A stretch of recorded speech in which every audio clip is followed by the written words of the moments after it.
आदिवासियों को अपनी जान तक गंवानी पड़ती है अपनी बात को साबित करने के लिए। थाने के चक्कर लगा लगा कर जब ये युवती थक गई, इसकी नहीं सुनी, तो इसने टावर पर चढ़कर अपनी जीवन लीला ही समाप्त कर ली।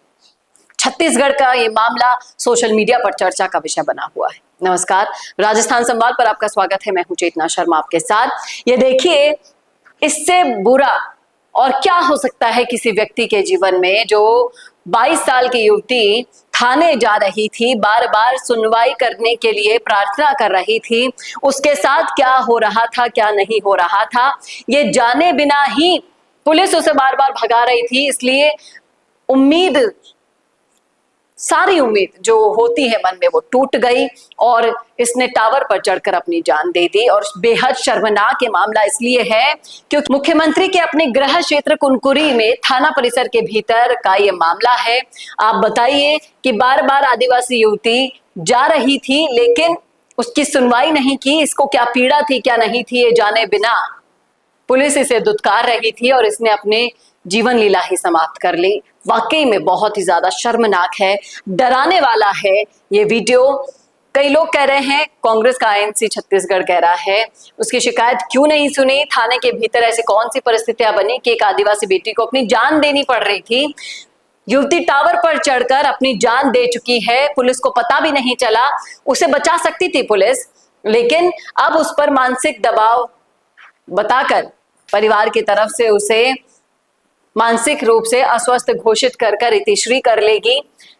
यहां पर सवाल उठा रहा है आईएनसी का हैंडल, कह रहा है कि इस मामले में जांच होनी चाहिए। आदिवासी बेटियां मुख्यमंत्री के गृह क्षेत्र में भी सुरक्षित नहीं है, तो आप अपने ही इलाके में कानून व्यवस्था को नहीं देख पा रहे हैं जनाब, तो पूरे छत्तीसगढ़ की स्थिति का अंदाजा आप लगा सकते हैं। कांग्रेस ऐसा सब बातों को उछालकर, कई लोग कह रहे हैं यहाँ पर कि कांग्रेस ऐसी बातों को जानबूझकर उछालती है, किसी बेटी की इज्जत की परवाह नहीं करती। लेकिन यह मामला किसी बेटी की इज्जत का नहीं है। यहां वो बेटी अपनी चप्पल घिस गई थी, थाने में चक्कर लगा लगा कर, क्यों नहीं सुनी, ये मुद्दा यहां पर उठाया जा रहा है जो बहुत ही ज्यादा संवेदनशील है।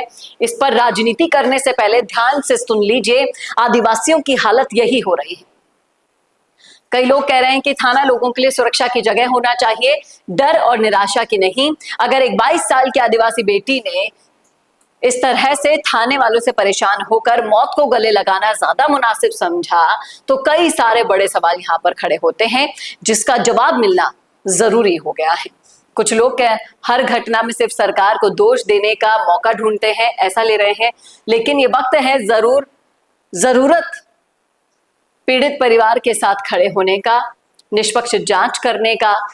और कई लोग तो ये भी कह रहे हैं कि आजादी के पहले के वक्त में और अभी के वक्त में कोई फर्क नहीं है, हमारे ही टैक्स से इन पुलिस वालों को सैलरी मिलती है और ये हम पर ही जुल्म ढहाते हैं। किसी की मौत पर अपनी घटिया राजनीति करते हुए यहाँ पे कह रहे हैं लोग कि कांग्रेस को शर्म आनी चाहिए, इस मुद्दे को अच्छे से उठाना चाहिए, इस बेटी को न्याय दिलवाए तब तो कोई बात है। सोशल मीडिया पर ऐसे वीडियो फैलाना सही बात नहीं है। कई लोग कह रहे हैं कि ऐसे संवेदनशील मुद्दों को सिर्फ राजनीतिक हथियार बनाते हैं लोग, और ऐसा कुछ नहीं है। अगर आदिवासियों के हितों की असल में सच में परवाह होती तो नजारा कुछ और होता। जिस तरह से ये दुखद घटना हम सबके सामने आई है, वाकई में सुशासन तिहार, जिस तरह से बोलना अलग होता है, करना अलग होता है।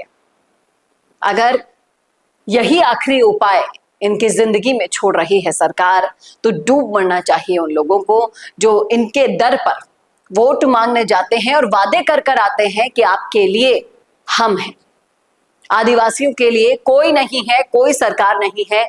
ये अब उन्हें समझना होगा और अपने हितों के फैसले खुद लेने होंगे। क्या कहना है आपका इस असंवेदनशील मुद्दे पर जो सरकार का रवैया रहा, कांग्रेस इसे जिस तरह से उठा रही है, और इस आदिवासी युवती की गलती क्या थी? क्या लगता है आपको? लिखिएगा राय जरूर कमेंट बॉक्स में। ऐसे वीडियो के लिए देखते रहिए राजस्थान संवाद। नमस्कार।